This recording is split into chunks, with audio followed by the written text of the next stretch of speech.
Conjugare, Centro Português de Apoio à Pesquisa Científica e à Cultura. Acreditamos que as ciências e as artes mudam o mundo. O conhecimento transforma, e isso nos motiva.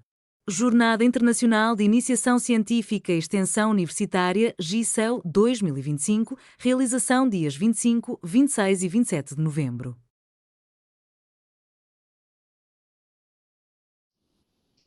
Olá a todas e todos que se interessaram pelo meu vídeo e pela minha pesquisa. Meu nome é Júlia Giacom, eu sou aluna do último ano de licenciatura em Letras da Universidade Estadual Paulista, campus de São José do Rio Preto, e hoje eu vou apresentar um recorte da minha pesquisa que eu venho desenvolvendo sob a orientação da professora doutora Fabiana Comeso e com o apoio da FAPESP.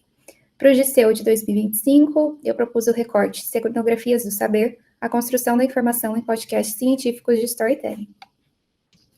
A minha pesquisa está vinculada a 2 projetos de pesquisa. O primeiro é o projeto temático da FAPESP, Aprendizes Universitários em Práticas Contemporâneas de Letramento Acadêmico Científico, para a formação de professores e pesquisadores globalizados. Ele é coordenado pela professora doutora Inês Signorini, da Unicamp. E o meu projeto de iniciação científica, que eu venho desenvolvendo desde 2023, que é No Enfrentamento das Fake News, uma boa história, estudo da relação entre fala escrita em podcast de storytelling. A apresentação está organizada, então, da seguinte forma. Primeiro, a introdução e justificativa, seguida pelo quadro teórico. Depois, o objetivo e pergunta de pesquisa, material e procedimentos metodológicos, os resultados e considerações finais e, por fim, as minhas referências. Então, como introdução e justificativa, nós partimos desse movimento no qual se deu um desacreditar dos jornalistas e veículos de notícias confiáveis, que seria então, essas instituições tradicionalmente responsáveis pela divulgação da informação e o ato de noticiar, que são tradicionalmente associados aos jornais e aos jornalistas.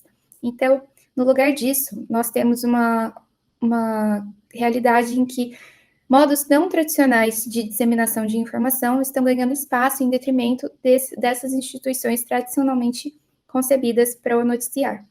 A exemplo disso, nós temos as redes sociais, os grupos de WhatsApp, enfim, e tantos outros. E nesse contexto, nós temos a popularização dos podcasts em nível mundial. O Brasil ocupando o 3º lugar no ranking mundial, depois da Indonésia e em 2º lugar o México. E isso indica uma preferência no Brasil sobre esse modo de consumo de informação a partir dos podcasts. E um exemplo disso é a criação de uma inteligência artificial que transforma textos de diferentes naturezas, como notícias, artigos, entre outros, em produções de podcasts que podem mesclar diferentes gêneros dentro dos podcasts, como mesas redondas, um diálogo entre 2 apresentadores ou entrevistas com especialistas. E dentro desse contexto dos podcasts, nós temos o storytelling como uma forma de criar conteúdo jornalístico e científico a partir de estratégias de imersão e envolvimento do ouvinte, refletindo a possibilidade de divulgação científica. Então, o storytelling é esse formato que parte de uma narrativa principal para desenvolver diferentes temas que podem abarcar tanto, por exemplo, o aquecimento global ou a disseminação de desinformação em determinados contextos, utilizando, então, uma narrativa principal para abordar essas temáticas sobre diferentes perspectivas. O objetivo do recorte de hoje é investigar a relação entre fala e escrita em narrativas storytelling em podcasts, no engajamento do público ouvinte, no âmbito das cenas de enunciação, em particular a cenografia na apresentação da informação, a partir dos estudos do Manguiano 2002 e 2008, em podcasts de temática científica, que são do material da minha pesquisa.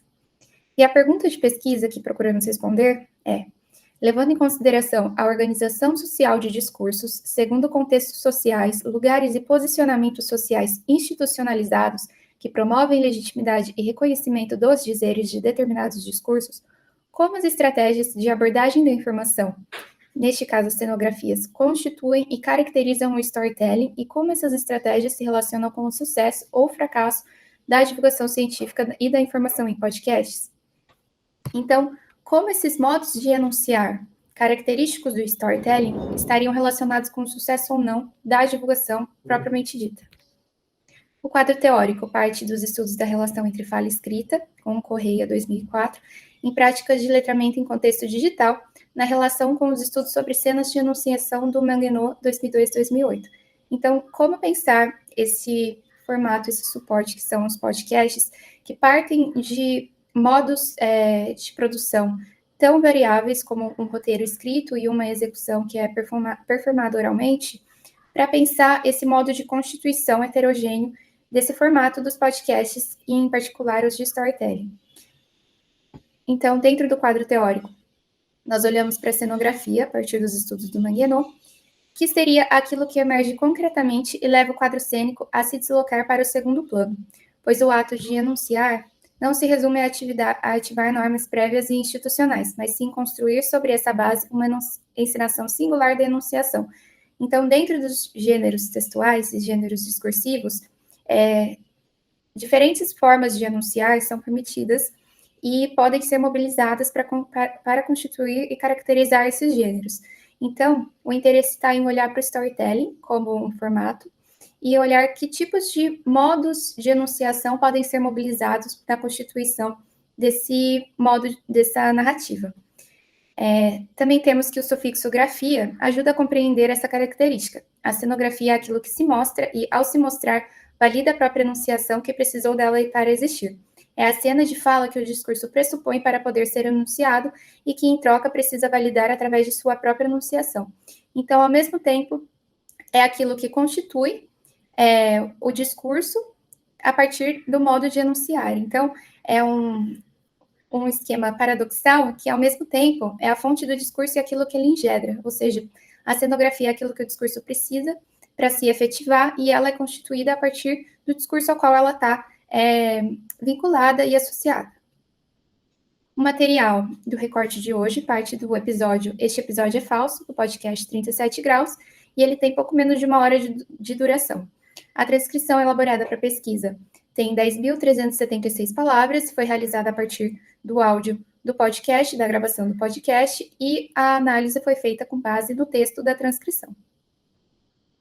Os procedimentos metodológicos partiram, então, da elaboração de etiquetas de análise das cenografias encontradas e se identificou, então, a presença de 2 planos. O primeiro plano se volta para a cenografia da apresentação do episódio, então é um plano principal da apresentação, em que os apresentadores contextualizam e apresentam a temática do episódio, explicam sonoras que são trazidas como recortes de áudio, contextualizam a fala de entrevistados, entre outros.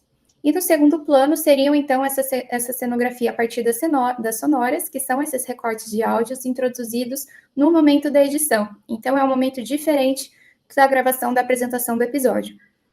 E as etiquetas elaboradas foram falas de convidados, do entrevistado principal e dos secundários, as falas de pesquisadores, falas de personagens de filmes, séries e novelas, trechos de reportagens, trechos de músicas e pronunciamentos oficiais de presidentes, por exemplo.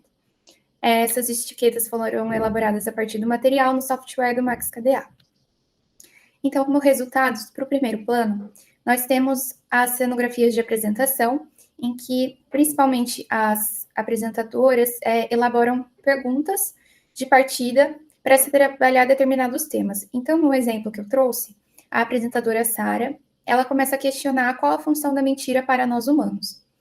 E, na sequência da sonora apresentada, que é de um pesquisador, ela justifica esse recorde de áudio que foi introduzido no episódio, explicando. Para entender um pouco mais sobre como a mentira funciona na nossa sociedade, eu conversei com o Daniel Martim Barros, que é psiquiatra e professor colaborador da USP e também um grande curioso do comportamento humano.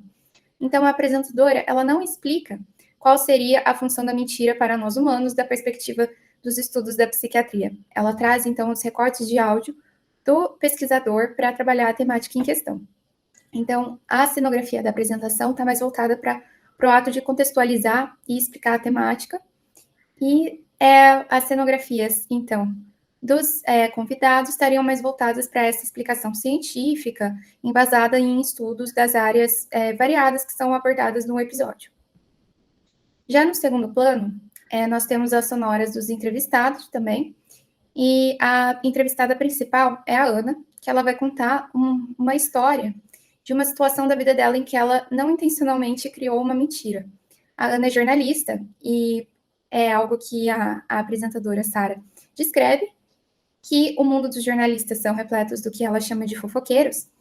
Então, ela comenta, né, a entrevistada Ana, que quando ela chegou no trabalho, 1 ou 2 da tarde, já tinha saído um pouco do controle a informação, que ela publicou no Facebook sobre o caráter de um comentário irônico mas que foi mal interpretado pelos colegas da profissão, e ela segue comentando. Eu não lembro especificamente quando eu percebi que tinha saído do controle, eu até joguei tudo no meu Gmail, as palavras, para ver se resgatava coisas dessa época, e então ela segue explicando como que foi a experiência desse acontecimento, em que um comentário que ela fez, então, no Facebook, saiu do controle.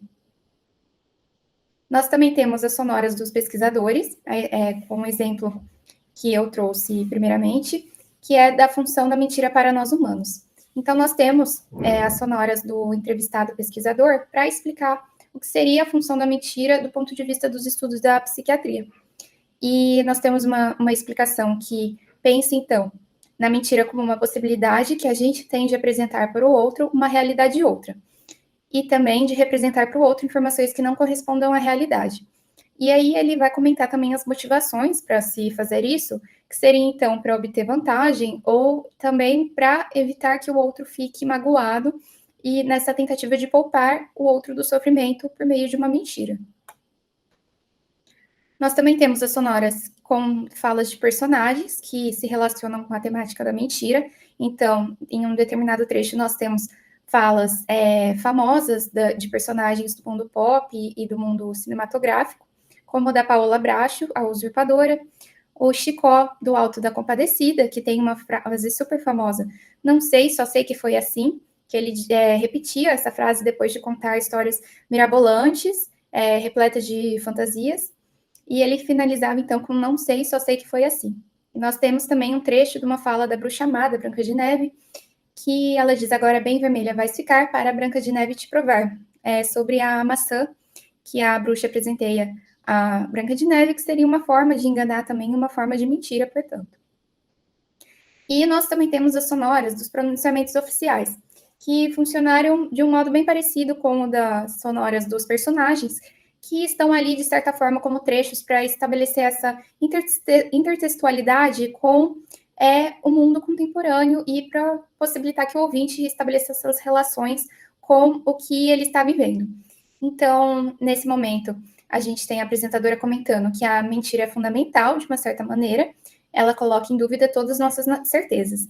Eu acho que a mentira tem esse poder destrutivo. E nesse momento, a apresentadora não comenta que as figuras trazidas, então, o Trump e o Bolsonaro, utilizam desse modo destrutivo da mentira, mas é uma construção muito bem feita de utilizar, então, de trechos de pronunciamentos oficiais em que essas pessoas reivindicam essa verdade, prometendo que sempre dirão a verdade e que a munição do presidente é a verdade e a verdade vos libertará, para poder comentar, então, esse caráter destrutivo da mentira. Então, como considerações finais, é possível pensar, então, no uso das sonoras como uma estratégia de apresentação da informação em formato de citação direta, ainda mais pelo podcast ser um formato que é performado oralmente, então ele se limita ao áudio como modo de constituição, é muito preferível, então, o emprego das sonoras e dos recortes de áudio dos autores das falas do que a paráfrase das apresentadoras de determinadas falas.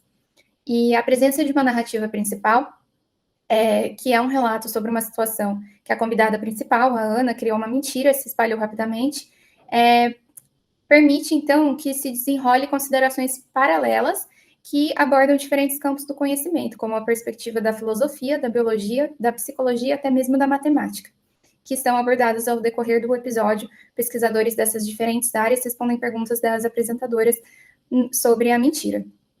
E as sonoras dos convidados pesquisadores atuam no âmbito do viés científico do podcast, negociando sua credibilidade no tema em questão. Então, convidar pesquisadores seria um modo de argumentar em favor desse posicionamento científico e fundamentado e embasado dos podcasts científicos, e que as sonoras dos personagens e dos pronunciamentos oficiais agem no âmbito da intertextualidade, tecendo diálogos com assuntos do mundo pop, cinematográfico e político, aproximando a discussão do ouvinte. Então, esse modo de permitir que o ouvinte estabeleça relações com o mundo no qual ele está vivendo, dentro da temática das mentiras. Aqui estão as minhas referências, e eu fico à disposição para o diálogo no meu e-mail juliajacon@unesp.br. Muito obrigada a todos que me ouviram, e desejo um ótimo evento a todos. Realização, Conjugare, Centro Português de Apoio à Pesquisa Científica e à Cultura. Apoio, Editora Cravo. Inscreva-se no canal, comente, curta e compartilhe. Obrigado por assistir.